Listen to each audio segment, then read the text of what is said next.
முந்தின வாரம் பார்த்தோம், நாம் எதற்கு பங்காளிகளாக இருக்கிறோம்? தேவனுடைய சாரத்திற்கு பங்காளிகளாக இருக்கிறோம். வேருக்கும் சாரத்திற்கும் பங்காளிகளாக இருக்கிறோம். போன வாரத்திலே சிந்தித்தோம். நல்ல தலைப்பை புரிஞ்சுக்கணும். கருப்பொருளின் அடிப்படையில் தான் அதை சொல்வேன், அப்போ தான் மனதில் பதியும். எதுக்கு பங்காளிகளாக இருக்கிறோம்? தேவனுடைய சுவிசேஷத்திற்கு உடன் பங்காளிகளாக இருக்கிறோம். மூன்றாவதாக இந்த நாளிலே சிந்திக்க போகிறோம், தேவனுடைய பாடுகளுக்கு நாம் பங்குள்ளவர்களாக இருக்கிறோம். தேவனுடைய பாடுகளுக்கு நாம் பங்குள்ளவர்களாக இருக்கிறோம். அடுத்த வாரம் ஞாயிற்றுக்கிழமை, அதாவது நாளை மறுநாள் சிந்திக்க போகிறோம், தேவனுடைய மகிமைக்கு நாம் பங்குள்ளவர்களாக இருக்கிறோம். இதுதான் ஸ்டெப். பாடுகளிலே பங்கெடுக்காத ஒரு மனிதன் மகிமையில் என்ன பண்ண முடியாது? பங்கெடுக்க முடியாது.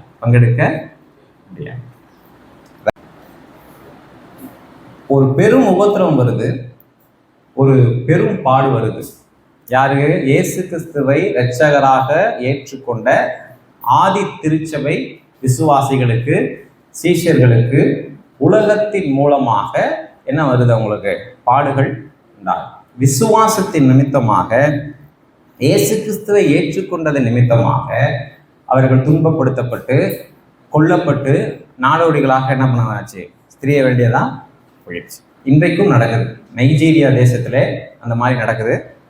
கிறிஸ்தவருடைய சொத்துக்கள் சூறையாடப்படுகிறது, கிறிஸ்தவருடைய வீடுகள் சூறையாடப்படுகிறது. ஆனால் உலகமெங்கிலும் இன்றைக்கும் இந்த சுவிசேஷத்தின் ஆற்றல் எங்கே வெளிப்படுகிறது என்று சொன்னால், நைஜீரியாவில் நீங்கள் என்ன பண்ணலாம், பார்க்கலாம். வருடந்தோறும் அவங்க ஜனங்கள் கொல்லப்படுகிறார்கள். இயேசு கிறிஸ்துவுக்காக இரத்த சாட்சியை என்ன பண்ணுறாங்க? மறிக்கிறாங்க. ஆனால் சுவிசேஷத்தினுடைய அந்த ஆற்றலை நீங்கள் பார்க்கணுன்னா எங்கே பார்க்கலாம்? நைஜீரியாவில் பார்க்கலாம். ரைட். அப்போ அப்படிப்பட்ட துன்பங்களின் ஊடாக செல்கிற, கிறிஸ்துவ நிமித்தம் பாடு அனுபவிக்கிற, பூமி எங்கும் சிதறி இருக்கிற கிறிஸ்தவர்களுக்கு ஒரு கடிதத்தை பேதுரு எழுதுகிறார். துன்பங்களின் ஊடாக, சுவிசேஷத்தின் நிமித்தம் வருகிற துன்பங்களின் ஊடாக அந்த ஜனங்கள் கொண்டிருக்க வேண்டிய தெளிவையும் பாடங்களையும் மனப்பான்மையும் எப்படி இருக்கணுங்கிறத எழுதுறார். 5 அதிகாரத்துலையும் அதுதான் வருது. அதில் நம்ம ஒவ்வொன்றா வாசித்து அதில் இருக்கிற பொருளை நாம் சிந்திக்க போகிறோம். நான் சொல்லுகிற வார்த்தைகளை நீங்கள் கோடு போட்டு வீட்டில் போய் மறுபடியும் என்ன பண்ணலாம், தேவைப்படுகிறவன் என்ன பண்ணலாம். வசனம் மட்டும் கடகன்னு சொல்கிறேன். இங்கே மேற்கொண்டு இதை நான் கற்றுக்கணும் அப்படின்னா, நான் சொன்ன வசனங்களையே மறுபடியும் நீங்கள் வீடுகளுக்கு போய் வாசிப்பீர்கள் என்று சொன்னால் அது உத்தமமாக இருக்கும். கவனி, இந்த 2 வசனத்திலையும் அவர் என்ன சொல்கிறாருன்னா, தேவனின் நிமித்தமாக வருகிற பாடுகள் அப்படின்னா என்ன, உலகத்தின் நிமித்தமாக வருகிற பாடுகள், உலகத்தான், அதான் நம்ம இழுத்து விட்டுக்கிற பாடுகள்னா அது என்ன, எல்லாத்தையும் இயேசுசாமி கொடுக்குற பாடுன்னு என்ன பண்ண முடியாது, சொல்ல முடியாது. நம்ம இழுத்து விட்டுக்குவோம் சில காரியங்களை, அதை என்ன பண்ணலாம், கடவுள் கொடுக்குற பாடுகள்னு ரொம்ப எளிமையாக கிறிஸ்தவர்கள் எழுதுறாங்க. ஸோ அந்த எண்ணத்திற்கு தெளிவு கொடுக்கும்படி இந்த பகுதியில் பேசுகிறார். சரிங்களா? இப்போ இயேசு கிறிஸ்துவை ஏற்றுக்கொண்டது நிமித்தமாக வருகிற பாடுகள். இப்போ கிறிஸ்தவர்களுக்கு வாடகைக்கு வீடு பார்க்கணும்னா அவங்க பொதுவாக சொல்றது, சிலர் பொதுவாக நான் கேள்விப்பட்டது சொல்கிறேன், உங்களுக்கு வீடு தரமாட்டோம். ஏன்னா நீங்கள் கிறிஸ்தவர் வாச தெளிக்க மாட்டேங்கிறீங்க. கிறிஸ்தவர்கள் பெரும்பாலும் என்ன பண்ண மாட்டேங்கிறீங்க, வாச தெளிக்க மாட்டேங்கிறீங்க. அதனால் நீங்கள் வாசலை மெயின்டைன் பண்ண மாட்டேங்கிறீங்க. கேட்டால் நாங்கள் மற்ற மாதிரி இல்லைங்கிறீங்க, உங்களுக்கு வீடு கிடையாது அப்படிங்கிற நிறைய காரணங்களை பலர் சொல்லி கேட்டிருக்கேன். இரண்டாவதாக, கிறிஸ்தவர்கள் நீங்கள் என்ன பண்ணுவீங்க, ரொம்ப சத்தமாக ஜெபம் பண்ணுவீங்க. திடீர்னு ராத்திரி எந்திரிச்சு ரொம்ப சத்தமாக என்ன பண்ணுவீங்க, ஜெபம் பண்ணுவீங்க. அது அயலகத்தாருக்கு பக்கத்தில் இருக்கிறவங்களுக்கு தொந்தரவாக இருக்கும். அதனால் உங்களுக்கு வீடு கிடையாதுன்னு சொல்லுவாங்க. இப்போ இதை அநேகரை எப்படி எடுத்துக்கிறாங்க அப்படின்னா, இயேசுவின் நிமித்தமாக வருகிற பாடுன்னு எடுத்துக்கிறாங்க. நான் இதை எப்படி பார்க்குறேன் அப்படின்னா, தெளிவற்ற நடக்கையினால் வருகிற பாடு. இது கூட யார் மூலமாக வர்றது கிடையாது, கிறிஸ்துவின் மூலமாக வருகிற பாடு இல்லை. அதற்கு ஒரு உதாரணம் சொல்லணும் அப்படின்னா, ஒருவேளை நான் வீடு பார்க்கும் பொழுது உங்களுக்கு வீடு கொடுக்க முடியாது, ஏன்னா நீங்கள் கிறிஸ்தவராக இருப்பதினாலே அநேக உங்களுடைய உடன் சகோதரர்கள், சபையில் இருக்கிறவங்களோ ஊழியர்களோ உங்கள் வீட்டுக்கு என்ன பண்ணுவாங்க, நிறைய பேர் தங்குவாங்க. அடிக்கடி நீங்கள் அவங்களை ஏற்றுக்கொள்ள வேண்டியதாக இருக்கும், அடிக்கடி தங்குவாங்க. அப்படி நிறைய பேர் உங்கள் அடிக்கடி ஏன்னா மற்ற வீட்டிலலாம் வந்து எப்பயாவது சொந்தக்காரங்க என்ன பண்ணுவாங்க, வருவாங்க. ஆனால் உங்கள் இடத்துல வந்து நிறைய ஊழியர்களும் விசுவாசிகளும் வந்து தங்கிட்டு போகிறனால, அப்படி வந்து போகிறனால உங்களுக்கு வீடு கிடையாது அப்படின்னா, அது யார மூலமாக வருது? இயேசு கிறிஸ்துவின் மூலமாக வருகிற பாடு. நீங்கள் சத்தமாக ஜெபிக்கிறீங்க, நீங்கள் நியூசன்ஸ், அதாவது நீங்கள் இடையூறு செய்கிறீங்க, சமுதாயத்திற்கும் அயலகத்தாருக்கும் இடையூறு செய்கிறீங்க அப்படின்னா அது அறிவற்ற நடக்கையினால் வருகிற விளைவு. ஆண்டவர் சொல்றாரு, நீ ஜெபம் பண்ணும் பொழுது உன் அறை வீட்டை ஓட்டி அந்தரங்கத்தில் இருக்கிற உன் பிதா பார்க்கும்படி என்ன பண்ணு. இதை ஒருத்தர் கோட் பண்ணி அழகா சொன்னார். ஒருத்தர், இவ்வளவு சத்தம் போடுறீங்களே, இந்த வசனத்துல ஆண்டவர் இப்படி தானே சொல்லியிருக்கிறாரு. ஒரு நான் பிலீவர் இதை வச்சு சொன்னார். சரி, ரைட். இப்போ உங்களுக்கு இது இந்த அடிப்படையில் இதை வாசிங்க 1 பேதுரு புத்தகம் 4வது அதிகாரம் 15வது வசனம் எடுத்தீங்களா? ஆதலால் உங்களில் ஒருவனும் கொலை பாதகனாவது, இந்த கொலை பாதகனா இருக்கிறதுக்குள்ளேயே என்னென்னலாம் வரணும்? கோபக்காரன், முரடன், சண்டையிடுகிறவன், வாதாடுகிறவன், எல்லாமே சேர்ந்து வந்துடும். அப்படித்தான் அது கிரேக்க மொழியில் இருக்கு. எதுக்கு எடுத்துதான் சண்டை போடுறவனா, வரிஞ்சு கட்டி நிற்கிறவனா, வாயாடுறவனா, பகைக்கிறவனா. உங்களில் ஒருவனும் கொலைப்பாதகனாவது, திருடனாவது, அதாவது சுரண்டுகிறவர்களாக, ஜனங்களை சுரண்டுகிறவர்களாக. எல்லாருக்கும் 2 குடம் தண்ணி தான் அப்படின்னா இவங்க 3 குடம் தண்ணி எடுப்பாங்க. அங்கே என்ன வரும்? சுரண்டல் வந்துச்சுன்னா அங்கே என்ன வரும்? சண்டை வரும். அதான் சொல்றாரு. திருடனாவது, பொல்லாங்கு செய்கிறவனாவது, அந்நிய காரியங்களில் தலையிட்டு கொண்டவனாவது. தேவையில்லாத விஷயத்துல தலையிட்டு, அந்நிய காரியங்களில தலையிட்டு. ராத்திரி 2 மணிக்கு வெளியே சுத்தினா இயல்பா போலீஸ் என்ன பண்ணுவாங்க? கேட்பாங்க. அது கத்தரால் வர பாடுகள் கிடையாது.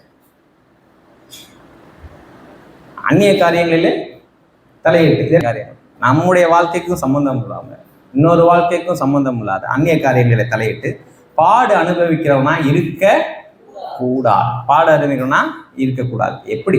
16 சொல்றாரு, ஒருவன் கிறிஸ்தவனா இருப்பதினால் பாடுபட்டால் வெட்கப்படாமல் இருந்து அதன் நிமித்தம் தேவன் என்ன பண்ணோம்? மகிமைப்படுத்த. இப்ப 2ஐயும் சொல்றாரு. அப்பா, நீங்க உலகத்துல சரியா ஜாக்கிரதையா வாழாம, ஏனோ தானு வாழ்ந்துட்டு, அப்படி வாழ்ந்துட்டு பாடு அனுபவிச்சிங்கன்னா அந்த பாடு யாரு கொடுக்குறதா நினைச்சிடாதீங்க, கடவுள் கொடுக்குறதா சொல்லாதீங்க. அப்படி பாடுபடக்கூடாது. பாடு வரும் பொழுது நம்ம அதை யோசிச்சு பார்க்கணும். பொதுவாக ஆண்டவர் இப்படி பண்ணிட்டார் அப்படிங்கிறதுக்கு முன்னாடி நம்ம யோசிச்சு பார்க்கணும். ஒருவன் கிறிஸ்தவனாய் இருப்பதினால், எல்லாம் சொல்லுவோம், ஒருவன் கிறிஸ்தவனாய் பாடுபட்டால் முதல்ல என்ன ரெஸ்பான்ஸ்? வெட்கப்படக்கூடாது.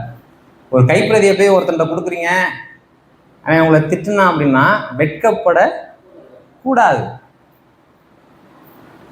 இல்லைங்க, நான் ஆண்டவருடைய பிள்ளை, நான் பொய் சொல்ல மாட்டேன் அப்படின்னா அதை சொல்லுவதற்கு என்ன பண்ணக்கூடாது? வெட்கப்படக்கூடாது. ஒருவன் கிறிஸ்தவனா இருப்பதினால் பாடுபட்டால் வெட்கப்படாமல் இருந்து அதன் நிமித்தம் தேவனை என்ன பண்ணணும்? வெட்கப்படாம. நான் கிறிஸ்தவ வாழ்க்கையை குறித்து வெட்கப்படாமல் இருந்தனா தான் யாரை மகிமைப்படுத்த முடியும்? நிறைய பேர் பைபிளையே மறைச்சி கவர் போட்டு கொண்டு வருவாங்க. அப்ப எப்படி பாட அனுபவிக்க கூடாது? வாயை கொடுத்துட்டு பாட அனுபவிக்க கூடாது. ஒழுங்கு இல்லாம வாழ்ந்துட்டு பாட அனுபவிக்க கூடாது. அந்நிய காரியங்களிலே தலையிட்டு என்ன பண்ணக்கூடாது? பாட அனுபவிக்க கூடாது. கிறிஸ்தவனா இருப்பதினால் பாடுபட்டால் வெட்கப்படாமல் இருந்து என்ன பண்ணணும்? தேவனை மகிமைப்படுத்த கடவன். அப்ப பாடுபடுகிற சபைக்கு பேதுரு சொல்லுகிற முதல் ஆலோசனை, வெட்கப்படாதீங்க. இயேசு நிமித்தம் பாடுபட்டா என்ன பண்ணாதீங்க? வெட்கப்படாமீங்க. யாருக்கு மகிமை செலுத்துங்க? ஆண்டவருக்கு மகிமையை செலுத்துங்க. இது அவர் சொல்லுகிற முதலாவது போதனை. இப்போ நீங்கள் யோசிக்கலாம், என்னங்க இயேசு கிறிஸ்து அழுதாரு, இயேசு கிறிஸ்துக்கு ஆணி அடித்தாங்க, இயேசு கிறிஸ்துக்கு முள்முடி வச்சாங்க, அந்த முள்ளுடைய பேர் என்ன, அந்த முள் என்ன செடியில் கிடைக்கும், அதனால தானே பேசணும் இன்னைக்கு. நீங்கள் என்ன நாங்கள் பாடுபடுறதை பற்றி பேசிக்கிட்டு இருக்கீங்க? கவனிங்க, கடைசியில் சொல்கிறேன். ரைட். நம்பர் 2 வாங்க. எப்படி படிக்கணுங்கிறதையும் என்ன பண்ணலாம், கற்றுக்கலாம். நம்பர் 2, 1 பேதுருவின் புஸ்தகம் 2வது அதிகாரம் 19 எடுத்துங்க. ஏனெனில் எடுத்துட்டீங்களா? 1 பேதுருவின் புஸ்தகம் 2வது அதிகாரம் 19வது வசனம். ஏனெனில் தேவன் மேல் பற்றுதலாய் இருக்கிற மனசாட்சி நிமித்தம். கவனிங்க, தேவன் மேல் பற்றுதலாய் இருக்கிற மனது நிமித்தம். தேவன் மேல் பற்றுதலாய் இருக்கிற மனசாட்சியின் நிமித்தம். தேவன் மேல் பற்றுதலாய் இருக்கிற மனசாட்சியை எப்படி கண்டுபிடிப்பீங்க? கடவுள் மேல ரொம்ப மனசாட்சி பற்றுதல, மனது இல்லை, மனசாட்சி பற்று, கான்சியன்ஸ், ஹார்ட் இல்லை, கான்சியஸ், மனசாட்சி பற்றுதலாக இருக்கிறது எப்படி கண்டுபிடிக்கலாம்னா, எது ஆண்டவருக்கு பிடிக்காத எதை பண்ணாலும் என்ன பண்ண ஆரம்பிச்சிடும்? ஊர்த்த ஆரம்பிச்சிடும். என்ன பண்ண ஆரம்பிச்சிடும்? அப்போனா அந்த மனசாட்சி யாரை கெட்டியா பிடிச்சிட்டு இருக்கு?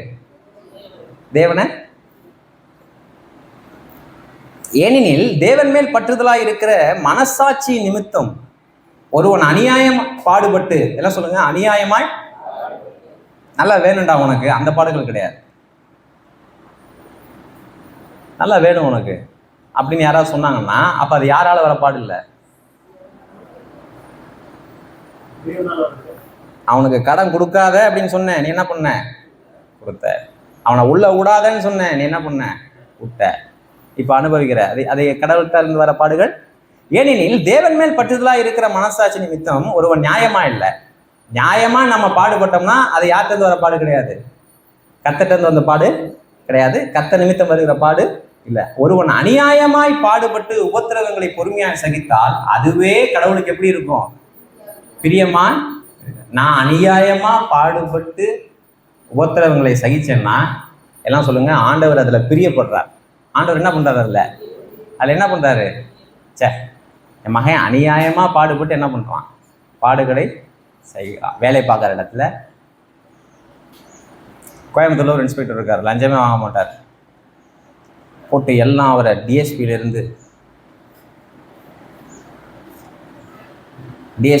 மேல் அதிகாரியிலேருந்து எல்லாரும் அவரை சிக்க வைக்கிறோம். ஏன்? அநியாயமாக என்ன பண்ணுறாரு? பாடுபடுறாரு. லஞ்சம் வாங்கி பாடுபட்டு ஜெயிலுக்கு போனால் பிரச்சனை கிடையாது. நல்லா நேர்மையாக வாழ்ந்து இப்படி அநியாயமாக என்ன பண்ணுறாரு? பாடுபடுறாரு. அப்போ பாடுபடும் பொழுது இப்போ கடவுள் அவர் மேலே பிரியமா இல்லை. கடவுள் அவர் மேலே பிரியமா இல்லை. நம்ம என்ன நினச்சிக்குவோம்? பொதுவாக கடவுள் அவர் மேலே ரொம்ப நேசம் வச்சுருந்தாருன்னா அவர் நல்லா நடந்தும் இப்படி பாடுகளுக்கு போவாரா?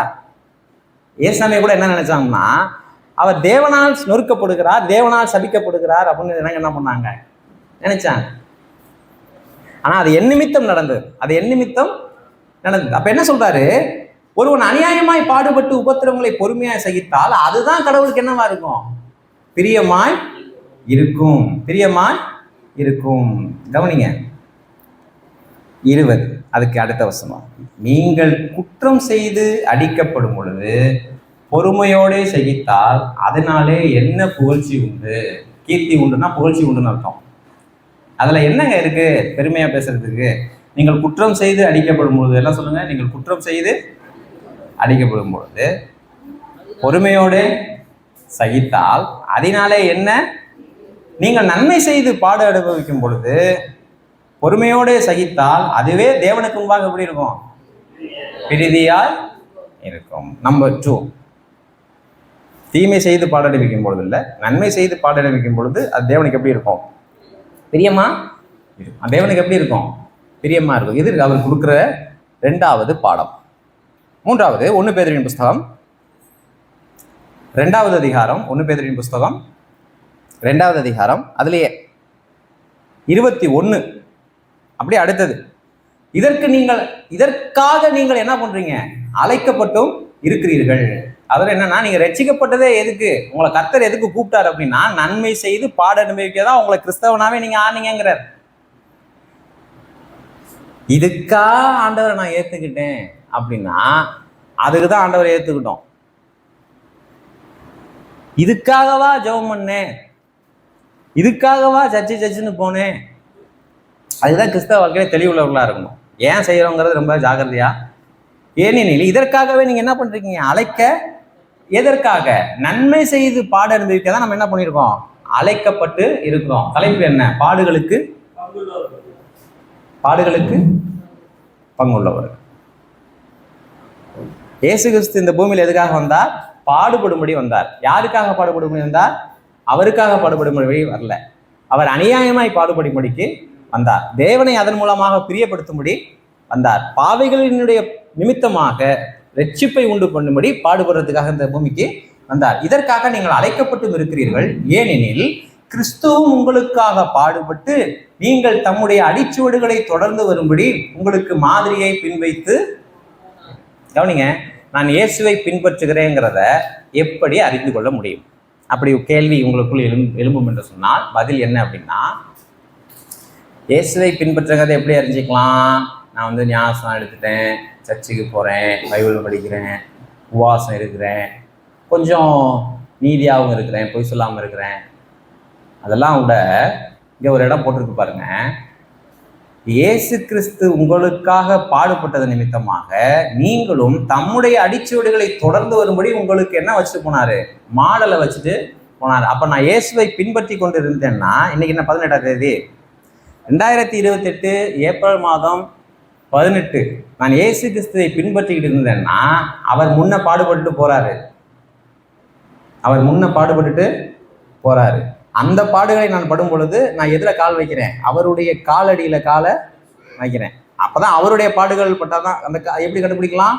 பாவைகளுக்காக ரத்தம் சிந்தி இருக்குது, அந்த காலில் நான் என்னுடைய காலை கொண்டு போய் வைக்கிறேன்.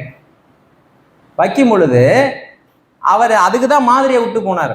ரத்தம் தோய்ந்த கால்கள் எனக்கு தெரியுது, ஒரு பாதை அச்சு தெரியுது. அது எந்த மாதிரி, எதற்கு மாதிரின்னா நான் போகணும், அதில் நான் என்ன பண்ணணும்? நடந்து போகணுன்னு வச்சு போயிருக்கிறார்.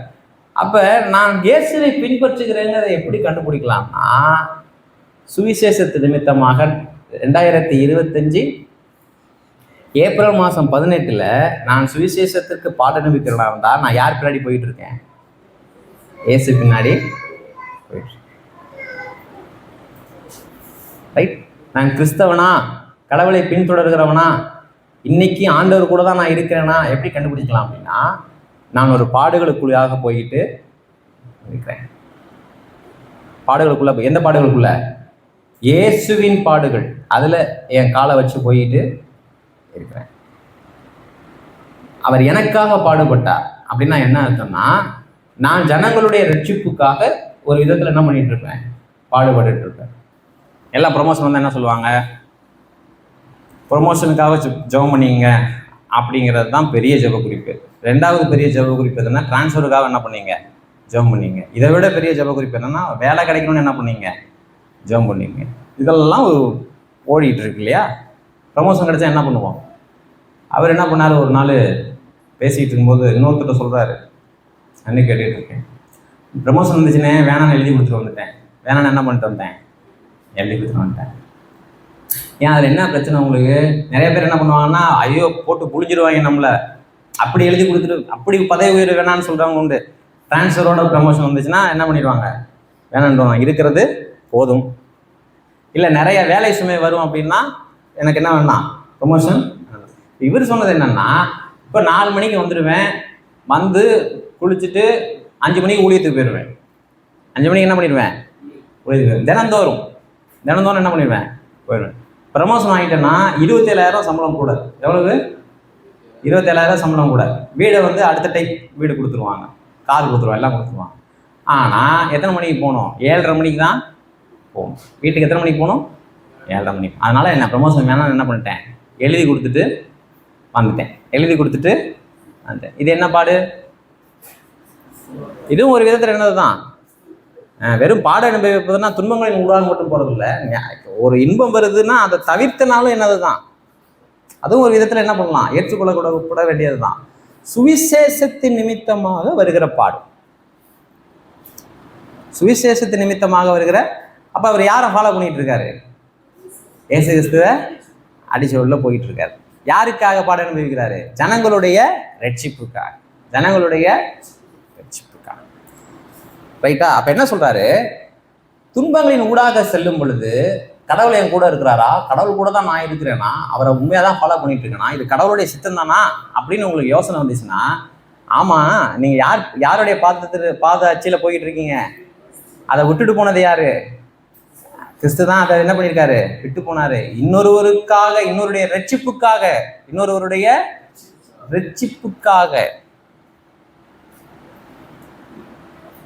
நான் என்ன பண்ணணும்? பாடு அனுபவிச்சா கடவுளை பின்தொடர்கிறவனாக இருப்பேன். இதற்காகத்தான் நான் அழைக்கப்பட்டிருக்கிறேன். எதற்காக? இயேசுவை பின்பற்றி பாட அனுபவிக்கும் படிக்காக அழைக்கப்பட்டிருக்கேன். 4வது போதனை 1 பேதுருவின் புஸ்தகம் 2வது அதிகாரம் 23. அவர் வையப்படும் பொழுது, அதாவது எல்லாம் வசைப்படும் பொழுது, அடுத்த வசனம் அடுத்த 20 அதே இதில் 23. அவர் வையப்படும் பொழுது எல்லாம் திட்டுறாங்க. பதில் வையாமலும் பாடுபடும் பொழுது பயமுறுத்தாமலும் நியாயமாய் தீர்ப்பு செய்கிறவருக்கு தம்மை என்ன பண்ணாரு? ஒப்புவித்தார். கவனிங்க, அவரை எல்லாம் திட்டும் பொழுது அவர் என்ன பண்ணல? திட்டல. இது கூட கொஞ்சம் புரியுது. பாடுபடும் பொழுது பயமுறுத்தாமலும் அப்படின்னா என்னன்னா, ஓங்கி ஒருத்தர் இயேசு கிறிஸ்து அரைக்கிறான்னு வச்சுங்க, பதிலுக்கு முறைச்சிருந்தானா கூட பயந்துருப்பான் அவன். அது கூட அவர் செய்யல. பாடுபடும் பொழுது என்ன பண்ணல? பயமுறுத்தல. தேவனாயிருந்து அல்ல, மனிதனாயிருந்து முறைச்சிருந்தா கூட அவன் என்ன பண்ணியிருப்பான்? வச்சிருப்பான். அல்லது கொஞ்சம் நான் கடவுளுங்கிறத அவன்கிட்ட காட்டியிருந்தாலும் என்ன பண்ணியிருப்பான்? ஆள் என்ன பண்ணியிருப்பான்? பயந்துருப்பான். ரிஃப்ளெக்ஸ் ஆக்ஷன், அதாவது நான் பாடுபடும் பொழுது உடனே எனக்கு வருகிற டிஃபென்ஸ் மெக்கானிசம், அதாவது தற்காப்பு என்னன்னா, நான் யாருன்னு காமிச்சிருவேன். பாம்பு போனீங்கன்னா, பக்கத்துல பாம்பு போனீங்கன்னா பாம்பு என்ன காமிச்சிடும்? படம் காமிச்சிடும். அதுக்கு முன்னாடி தலை எப்படி தான் இருக்கும்? போனவன் தான் நினைச்சேன், டைரெக்டாக என்ன பண்ணுவோம்? பண்ணுவோம். பாம்பு அதெல்லாம் சொல்ல வேண்டியதாக இருக்குது. மறந்துடுறேன் நேரங்களையும். நான் பிரசங்கியா இருக்கிறது என்ன பண்ணிடுறேன், அது வந்துடுது இயல்பா. அப்போ பாடுபடும் பொழுது நம்ம உள்ளே இருக்கிற இது என்ன பண்ண ஆரம்பிச்சிடும்? வேலை செய்ய. நான் யாரு தெரியுமா? ஏன்னா நான் என்ன பண்ணிக்கணும்? காப்பாற்றிக்கணும். ஏன்னா நான் என்ன பண்ணிக்கணும்? காப்பாற்றிக்கணும். கோழி சண்டைக்கு ப்ரிப்பேர் ஆனால் எப்படி ப்ரிப்பேர் ஆகும்? டக்குன்னு முடியலாம் என்ன பண்ணோம்? பார்த்துருக்கீங்களா? ஏன்னா தன்னை பெருசாக காட்டுறது, அது மெக்கானிசம். உள்ள இருக்கிற தற்காப்பு என்னது? தற்காப்பு தொகுப்பு அது. அப்போ என்னன்னா, பாடும் பொழுது நீங்கள் பாடுபடும் பொழுது நீங்கள் அது எதிர்த்தரப்பாலேயே அச்சுறுத்து விதமாக என்ன பண்ணாதீங்க, செய்யாதீங்க. நான் யார் தெரியுமா? அந்த மாதிரி என்ன பண்ணாதீங்க, போகாதீங்க. ஏன்னா மாடல் யாரு? அவர் வையப்படும் பொழுது பதில் வையாமலும் பாடுபடும் பொழுது பயமுறுத்தாமலும் நியாயமாய் தீர்ப்பு செய்யறவருக்கு தன்னை என்ன பண்ணாரு? நீங்க பழமொழி என்ன? சண்டைக்காரன் காலில் விழுவதோட யாரு காலில் விழுவான்? கிறிஸ்தவம் என்ன சொல்லுதுன்னா, நீ சண்டைக்காரன் காலையும் உழவ வேணாம், சாட்சிக்காரன் காலையும் உழவ வேணாம், ஆண்டவரே நீர் தான் கதின்னு போயிருங்கிற. புரியுதா? நியாயமா தீர்ப்பு செய்வது யாரு? கர்த்தர். நியாயமா தீர்ப்பு செய்வது யாரு? இயேசு கிறிஸ்து என்ன பண்ணாராம்? அவர் அவர் துன்பப்படும் பொழுது, வையப்படும் பொழுது இவர் ரியாக்ஷன் பண்ணாம, ஆண்டவரே நீங்க பாத்துக்கங்கன்னு என்ன பண்ணிட்டாராம்? அந்த தீர்ப்பு செய்யறதை யார்கிட்ட கொடுத்துட்டாரு? ஆண்டவர்கிட்ட கொடுத்துட்டாரு. இப்ப நீங்க கொஞ்சம் கவனிச்சிருந்தீங்கன்னா கூட, கடவுளுடைய பாடுகள், நம்முடைய பாடுகள் அப்படி சேர்த்து தான் பார்த்துட்டு வருவோம். பக்கத்துல உள்ளவங்க கொட்டாய் விட்டா நம்மளும் கொட்டாய் வரும், தெரியும்ல? இந்த கிளாஸ் ரூம்ல பாத்தீங்கன்னா ஒருத்தன் எந்திரிச்சு தண்ணிம்மா, எவ்வளவு வயசானாலும் நான் பார்த்துருக்கேன். கொஞ்ச நேரத்திலே சார் நானும் போகிறேன் சார், நானும் என்ன பண்ணுறேன் போகிறேன். அது பேர் என்னன்னு கேட்டிங்கன்னா மிரரிங் எஃபெக்ட்டும்பாங்க. ஒருத்தன் செஞ்சானா அது எனக்கும் என்ன வந்துடும், தண்ணி டக்குன்னு வந்துடும். அந்த மாதிரி எங்கள் அம்மா அழுகுறாங்கன்னு வச்சுங்க, அதை பார்த்து நானும் அழுகுறேன்னு வச்சுங்க, அது என்ன அம்மா பசங்க முடிவு பண்ணிடக்கூடாது. எங்கள் அம்மா அழுகுவாங்க சின்ன வயசில், இப்படி இருக்கானே அப்படின்ட்டு. நானும் கூட சேர்ந்து ஃபீல் பண்ணி அழுகுவேன். காலையில் எந்திரிச்சு எதற்காக அவங்க அழுதாங்களோ அதே தான் மறுபடியும் செய்வேன். உனக்கு விளங்குதா? அப்போ அது என்னது? அது பேர் என்ன? Mirroring effect. அது என்னதுங்க? ஆண்டவரே உங்கள் மேலே ஆணி அடித்தாங்களே, ஆண்டவரே உங்கள் மேலே என்ன பண்ணாங்க, முழுக்கிடம் சுட்டினாங்களே, அப்போ நிறைய பேர் உட்காந்து அழுதாங்க சுற்றின்னு. கரெக்டாக சொல்கிறாரு. எனக்காக அழுவாத, உனக்காக என்ன பண்ணு, அழுவு. உன் பிள்ளைங்களுக்காக என்ன பண்ணு, அழு. மிரரிங் எஃபெக்டை கடவுள் விரும்புகிறாருன்னா அதை விரும்பலை. அது பாசமும் இல்லை. ஏன் அழுகுறாங்க எங்கள் அம்மான்னு பார்த்து அந்த காரணத்தை சரி செய்து கொண்டாதான் அது என்னது சரியான ரெஸ்பான்ஸ். பாடுகளை குறித்து, கடவுளுடைய பாடுகளை குறித்து வாங்க எல்லாம் சிந்திப்போம் அப்படின்னா என்ன பண்ண போறோம்னா, அவருடைய பாடுகளை என் வாழ்க்கையை என்ன பண்ணணும், பொருத்தி பார்க்கணும். அவர் வையப்படும் பொழுது பயமுறுத்தாம இருந்தாரு, மறுபடியும் என்ன பண்ணல, அவங்கள அச்சுறுத்தல. ஆக ஏன் அப்படி செய்யலைன்னா, கடவுளுக்கு தன்னுடைய வாழ்க்கை என்ன பண்ணியிருந்தாரு, அது மாதிரி நீங்களும் செய்யுங்க. அந்த மாதிரி என்ன பண்ணுங்க, நீங்களும் செய்யுங்க அப்படிங்கிறார். நீங்க அநியாயமாய் பாடுபடும் பொழுது கடவுளுடைய பாதையில நீங்க அப்பதான் நடக்கிறீங்கன்னு அடையாளமா இருக்குது. அது கடவுளுடைய பார்வையில் எப்படி இருக்கும்?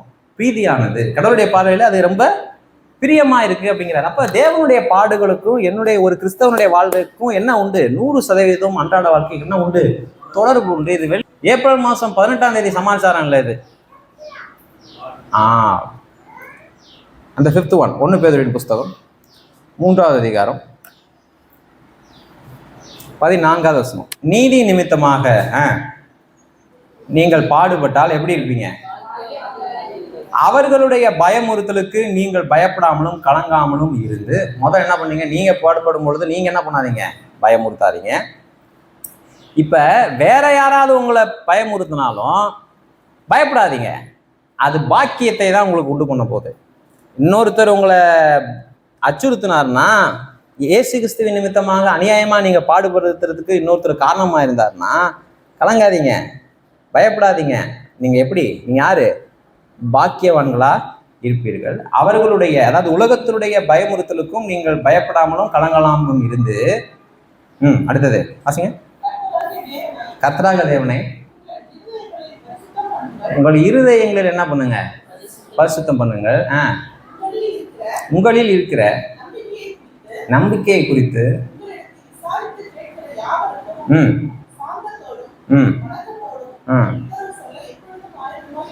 எப்பொழுதும் என்ன பண்ணுங்க? ஆயத்தமாய் இருங்கள். அதே 1 பேதுரு 3:18 வாசிங்க. நம்ம வாசிக்கிற வாசனத்திலேயே நீங்க நல்லா கொஞ்சம் கவனிச்சிருந்தீங்கன்னா, இப்படி இருக்க கவனிங்க. அவர் வையப்படும் பொழுது பதில் வையாமலும் பாடுபடும் பொழுது பயமுறுத்தாமலும் நியாயமாய் தீர்ப்பு செய்வதற்கு தம் என்ன பண்ணாரு? ஒப்பு கொடுத்தார். 18 வாசிங்க. இப்படி இருக்க, ஏனெனில் கிறிஸ்துவும் தேவனிடத்தில் சேர்க்கும்படி அநீதி உள்ளவர்களுக்கு பதிலாக நீதி உள்ளவராய் பாவத்தின் நிமித்தம் ஒரு தரம் என்ன பண்ணாரு? ஏனெனில் கிறிஸ்துவும் நம்மை தேவனிடத்தில் சேர்க்கும்படி அநீதி உள்ளவர்களுக்கு பதிலாக நீதி உள்ளவராய் பாவங்கள் நிமித்தம் ஒரு தரம் என்ன பண்ணாரு? அவர் மாம்சத்திலே கொலையுண்டு ஆவியில என்ன பண்ணாரு? உயிர்ப்பிக்கப்பட்டார். 14 to 18 வரைக்கும் ஒரு காரியத்தை தான் என்ன பண்றாரு? பேசுறாரு. ஒரு காரியத்தில் என்ன பண்ணாரு? பேசுறாரு. கிறிஸ்தவனா இருந்து பாடுபட்டீங்கன்னா சொல்லுங்க, விவரமா உங்களுக்கு சொல்லுங்க. சாந்தத்தோடும் வணக்கத்தோடும் என்ன பண்ணுங்க? சொல்லுங்க. நீ கிறிஸ்தவனா இருந்து பாடுபட்டீங்கன்னா ஏன் அதெல்லாம் செய்ய மாட்டியா? நீ ஏன் அதெல்லாம் நீ செஞ்சா என்ன? நீ என்ன ஓவியமா அப்படின்னு சொன்னாங்கன்னா அவங்களுக்கு சாந்தத்தோடு என்ன பண்ணுங்க? பதில் சொல்லுங்க. வணக்கத்தோடு என்ன பண்ணுங்க? சொல்லுங்க. பாரு, என்ன கர்த்தர் உன்னை என்ன பண்றாருன்னு பாரு, நான் யாருடைய புள்ள நானு, அப்படிலாம் பண்ணாதீங்க. சாந்தத்தோடு என்ன பண்ணுங்க? சொல்லுங்க. அவங்க அதுலேயே மறந்துடணும். அதுல என்ன பண்ணணும்? நன்றணும். என்கிட்ட வச்சுக்காத, நான் யாருடைய பிள்ளை? கர்த்தருடைய பிள்ளையாகும். இதுக்கு முன்னாடி என்ன ஏத்தவங்களாம் என்ன ஆயிருக்காங்க தெரியுமா? அவர் என்ன ஏத்தினா கர்த்தர் உன்னை கொன்றுவாரு அப்படின்னா, அவர் பாவிகளை நேசிக்கிறார், பாவிகளை ரட்சிக்கிறாருங்கிற செய்தியவே நம்ம என்ன பண்றோம்? அவமாக்குறோம். என்ன தொட்டினா நீ காலி, நான் யாரு? நிறைய பேர் அதை ஆண்மையும் நினைச்சுக்கிறான். அப்படி இல்லை. சாந்தத்தோடும் வணக்கத்தோடும் நீங்க ஏன் கிறிஸ்தவ வாழ்க்கையை வாழ்றீங்கிறத உங்களை துன்பப்படுத்துறவங்களுக்கு என்ன பண்ணுங்க? சொல்லுங்க. துன்பப்படுத்துறவங்களுக்கு என்ன பண்ணுங்க? சொல்லுங்க. கடைசி, பரிசுத்தமாய் வாழ்வது எப்படி? $1,000,000 கொஸ்டின். எல்லாத்துக்கும் வராது. பிரச்சனையே இல்லாமல் வாழ்றது எப்படி? ஆசீர்வாதமாய் வாழ்றது எப்படி? அதுதான் இன்னைக்கு கிறிஸ்தவத்துல $1,000,000 கொஸ்டின். ஆனால் பைபிளில் அதுக்கு பதில் கிடையாது. ஏன்னா அந்த கேள்வி உலகத்திலிருந்து வருகிற கேள்வி. உலகத்திலிருந்து வருகிற கேள்விகளுக்கு எங்க பதில் கிடையாது.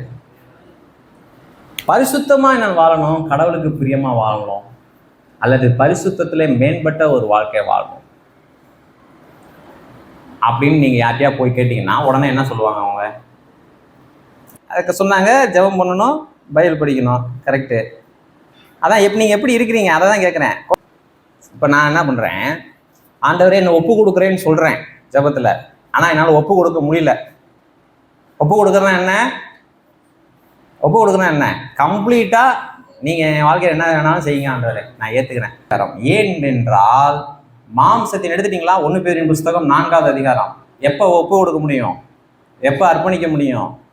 ஏனென்றால் மாம்சத்தில் பாடுபடுகிறவன் இனி மாம்சத்தில் இருக்கும் காலம் வரைக்கும், அதாவது உயிரோடு இருக்கின்ற காலம் வரைக்கும், உயிரோடு இருக்கின்ற வரைக்கும் பாடுபடுகின்றவன் உயிரோடு இருக்கும் காலம் வரைக்கும் மனுஷருடைய இச்சைகளின்படி, அதாவது தன்னுடைய ஆசையின்படி வாழாமல், அதாவது பிழைக்காமல் தேவனுடைய சித்தத்தின் படியே வாழத்தக்கதாக பாவங்களை விட்டு ஓய்ந்து இருப்பான். இது விளங்குறவங்க கரங்களை வைத்துங்க. இதுதான் கீ. மாம்சத்துல நான் பாடுபடும் பொழுது, மாம்சத்துல இருக்கிற காலம் வரைக்கும் ஒரு மனிதன் எப்படி, சாதாரண மனுஷன் எப்படி வாழ்வானோ அப்படி வாழாம, இச்சைகளின்படி பிழைக்காமல் தேவனுடைய சித்தத்தின் படியே பிழைக்கத்தக்கதாக, பிழைக்கக்கூடிய வாழக்கூடிய விதத்திலே பாவங்களை விட்டு என்ன பண்ணியிருப்பான்? ஓய்ந்து இருப்பான். பாவங்களை விட்டு என்ன பண்ணுவான்? ஓய்ந்து இருப்பான். இங்க மாம்சத்தில் பாடுபடுகிறவன் என்ன சொல்லுங்க? மாம்சத்தில் பாடுபடுகிறவன். பாடுபடும் பொழுது ஒழுங்கா இருப்போங்கிறது தான் சிம்பிளான லாஜிக். பாடுபடும் பொழுது எப்படி இருப்போம்? கவனிங்க. நீங்கள் பரிசுத்தமாக இருந்தது விசாலத்தில் இருக்கும் பொழுதா, பாடுபடும் பொழுதா? யோசிச்சு பாருங்க. நீங்க கடவுளுக்குள்ள உங்களை ரொம்ப கொஞ்சம் பெட்டரா, கடவுளுக்குள்ள கொஞ்சம் பெட்டரா இருக்கேன் அப்படிங்கிற அந்த ஊர்ச்சிதமும் அந்த நடக்கையும் எப்போ வந்துச்சு? ஆஸ்பத்திரிக்குள்ளே இருக்க இல்லையா, ஆஸ்பத்திரிக்கு வெளியே இருக்க இல்லையா? இப்போ எல்லாம் ஆஸ்பத்திரிக்கு போய் தான், ஆஸ்பத்திரிக்கு போனால் தான் நீ கரெக்டாக இருப்ப அப்படி சொல்ல வரல. ஆனால் ஆஸ்பத்திரிக்கு போக வேண்டியது வந்துச்சுன்னா நான் அதை என்ன பண்ணுறேன்? ஐயோ மாட்டிக்கிட்டோமே நினைக்கக்கூடாது. நான் என்ன நினைக்கிறேன்? ரைட்டு, கொஞ்சம் பெட்டராக இருக்கும். கொஞ்சம் எப்படி இருப்போம்? பெட்டராக இருக்கும். நான் சொல்ல புரியுதா? ஆஸ்பத்திரிக்கு போனால் தான் பெட்டராகுங்கிறது தப்பான போதனை. அப்படின்னா நம்ம எல்லாமே எங்கே தான் இருக்கணும்? அது தப்பான போதனை. அப்போ டாக்டர்லாம் யோக்கியமாக இருக்காங்களா அதெல்லாம் கிடையாது. டாக்டர் பேஷண்ட்டாக இருக்கிற வரைக்கும் பேஷண்ட்லாம் யோக்கியமா? அப்படி கிடையாது. படுத்துக்கிட்டே பார்த்தீங்கன்னா சண்டை போட்டுட்டு இருப்பாங்க சில பேர், தெரியுங்களா உங்களுக்கு? அதை சொல்ல வரல. கிறிஸ்தவன் பாடுபடும் பொழுது என்ன ஆகும் அப்படின்னா, அந்த ஆன்மீக போராட்டம் வரும் பொழுது நான் கடவுளை பிரியப்படுத்தணுமே தான் ஃபோக்கஸாக இருப்பான். இதில் கடவுளுடைய சித்தம் என்ன? இந்த பாடுகளை சகிக்க எனக்கு பலன் வேண்டுமே, நீங்கள் சொன்ன மாதிரி இதை எப்படி கடந்து போகிறது, இதிலெல்லாம் ஃபோக்கஸ்டாக இருக்கும் பொழுது, கடவுளை நெருக்கி பிடிக்கும் பொழுது, அப்போ யோக்கியமாக நடக்கிறதுக்கு அதிகமான வாய்ப்புகள் இருக்கு. இது யாருக்கு தான் புரியும்னா, ரட்சிக்கப்பட்டிருக்கவனுக்கு புரியும். ரட்சிக்கப்பட்டிருக்கவங்க நல்லா என்ன சொல்றாரு? மாம்சத்துல பாடுபடுறவன் இனி மாம்சத்துல இருக்கிற காலம் வரைக்கும் மனுஷருடைய இச்சையின்படி பிழைக்காமல் தேவனுடைய சித்தத்தின்படியே, எல்லாம் சொல்லுங்க, தேவனுடைய பிழைக்கத்தக்கதாக, அதாவது வாழத்தக்கதாக பாவங்களை விட்டு என்ன பண்ணுவான்? ஓஞ்சி இருப்பான். பாவத்தை விட்டு ஓய்வணும்னா ஜெபம் பண்ணணும், ரைட்டு. பைபிள் படிக்கணும், ரைட்டு. ஒப்பு கொடுக்கணும், ரைட்டு. ஆனால் எப்போ ஒப்பு கொடுப்போம்? ஒப்பு கொடுக்குற சூழலுக்குள்ள நம்ம போகும் பொழுதுதான், ஒப்பு கொடுக்குற சூழலுக்குள்ள போகும்பொழுது தான். என் தம்பி போலீஸு, எங்கள் பெரியப்பா வக்கீல், பாடுகள் வந்தால் கர்த்தருக்கு ஒப்பு கொடுக்கணும். யாருக்கு ஒப்பு கொடுப்பேன்? போலீஸும் வக்கீலுக்கு என்ன பண்ணுவேன்? ஒப்பு கொடுப்பேன். ஏன்னா என்னால் இதை ஹேண்டில் பண்ண முடியும். விளங்குதா?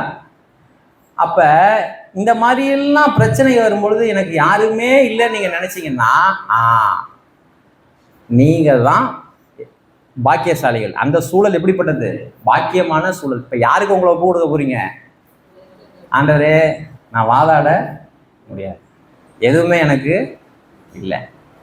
நீங்க என் வாழ்க்கையில என்ன வைக்கிறீங்களோ அதுக்கு நான் என்ன பண்றேன், அந்த டைம்ல பாத்தீங்கன்னா கரெக்டா பாவத்தை விட்டு ஓய்ந்து ஒரு கிறிஸ்தவனை வந்து வாழ்வான்னு பைபிள்ல சொல்லப்பட்டிருக்கு.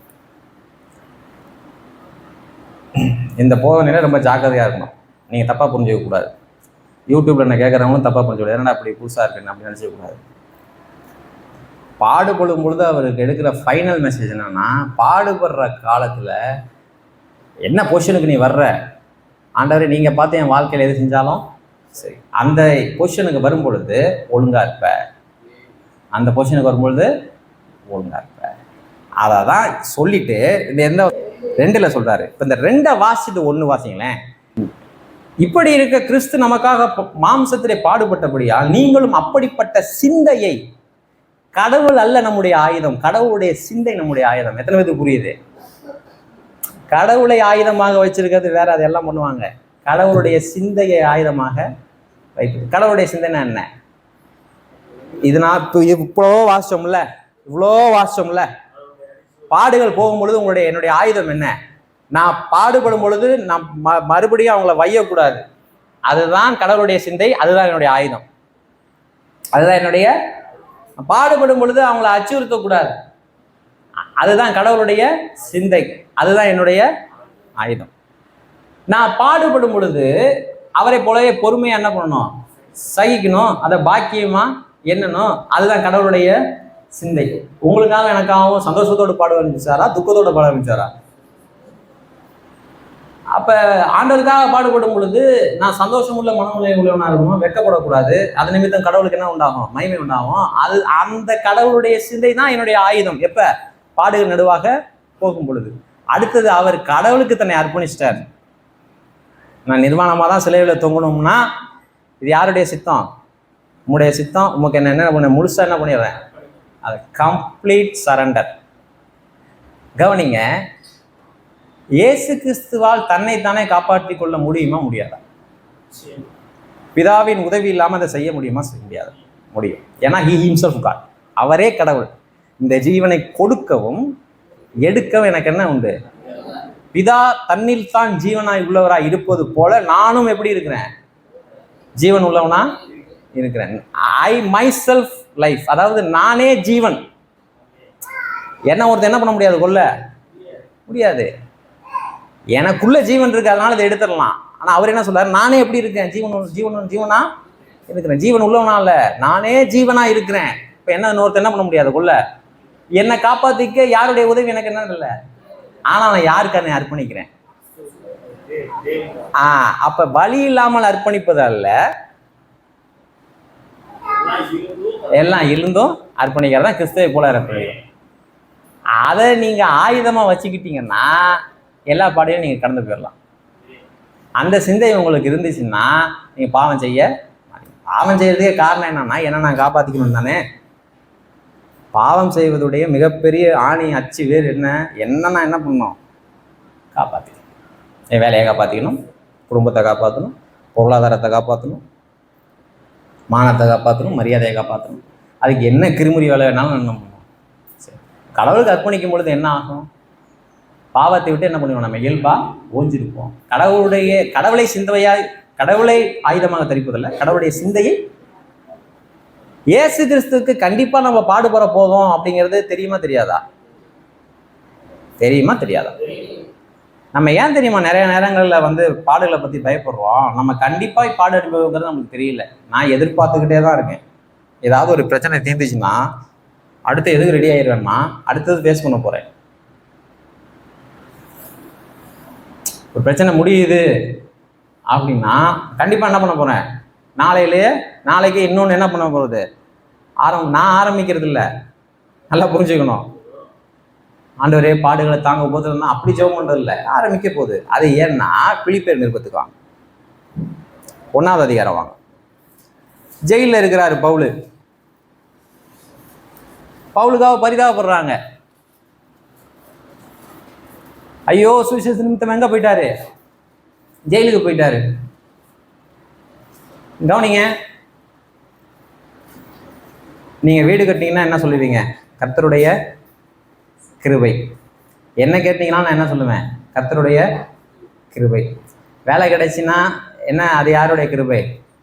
கர்த்தருடைய கிருபை. என்ன நடந்துச்சுனாலும் கர்த்தருடைய கிருபை.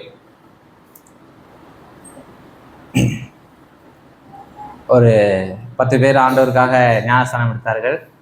இது என்னால் ஆனதில்லை, ஆண்டவருடைய கிருபை. அல்லேலூயா.